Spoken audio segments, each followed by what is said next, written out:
Lubin, je travaille au conseil départemental de la Seine-Saint-Denis et mon travail c'est de coordonner un dispositif qui s'appelle Résidence in situ en collège. Et donc c'est un dispositif qui existe depuis 2007 et qui permet à des collèges d'accueillir un artiste ou un collectif d'artistes sur une année scolaire et voilà, de travailler avec les élèves impliqués autour d'une création collective, collaborative. Et voilà, c'est ce qu'on a vu par exemple aujourd'hui, il y a une dizaine de projets par an. Donc on est dans le collège depuis janvier et donc on a fait déjà en janvier une première semaine de résidence artistique pour Héraclès sur la tête, ma prochaine création, où Fabou et Clara sont interprètes. Ils sont rentrés 5 minutes en plein milieu du cours, ils ont fait un battle entre eux, ils sont ressortis, on a fait ça dans plein de classes. Il y a 2 classes qui sont venues voir le spectacle Underdogs à Saint-Ouen-l'Aumône à l'automne dernier. 2 classes qui sont venues voir le spectacle Hip Hop Nakupenda à Bagnolet le mois dernier. Donc un solo sur un danseur qui raconte son parcours. Et ils ont fait des dessins sur les spectacles, notamment sur le spectacle Underdogs. Ils ont pris la playlist, ils ont fait des dessins qui interprétaient chaque musique de la playlist du spectacle et on a pu voir ça affiché tout à l'heure dans le gymnase. C'est plein de trucs, c'est très riche.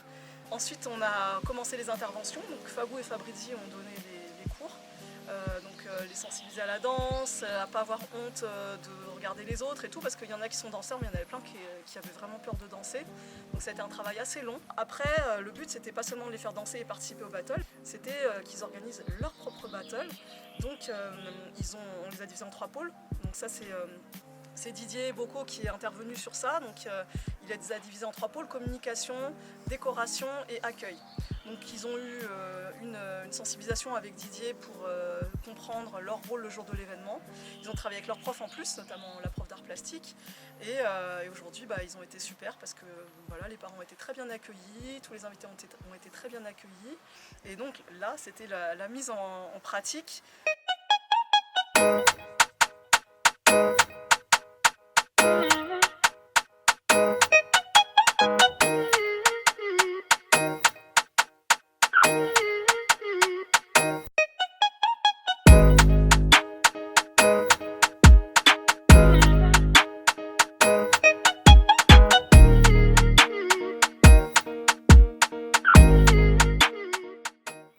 L'originalité de cet événement, c'était d'apprendre aux élèves de comment on organise un événement. Au niveau des retours des professeurs, du corps professoral, on a eu beaucoup de retours positifs et ça leur a permis de mieux connaître les gamins, mieux les cerner pour pouvoir par la suite mieux les aborder dans le travail éducatif. À partir du moment où on investit dans l'artistique au sein de l'éducation, ça donne que des résultats positifs et je pense que les images le montrent.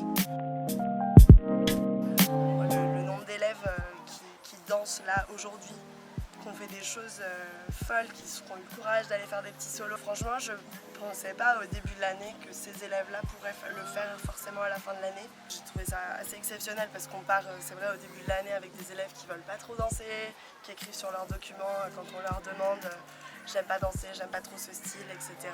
Je pense pas que je danserai au battle final. Et au final, on arrive à un résultat où tout le monde danse, tout le monde est content d'être là. Sur la confiance en soi, c'est incroyable. Il a fallu essayer de faire la technique du bouche à oreille pour pouvoir ramener un maximum de personnes le jour du battle. Ensuite, on a dû faire une affiche où on a dû mettre des informations importantes comme le lieu, quelle classe. Il n'y a pas d'événements comme ça au collège. On est souvent mis de côté parfois et je pense que c'était un bon événement, c'est bien amusé. Pour moi, la danse, c'est quelque chose qui me libère. Quand j'ai rien à faire, je danse. Elle m'apporte du sourire, elle m'apporte de la joie. Je sais pas c'est quel genre d'émission, mais ça me permet de vivre ma vie.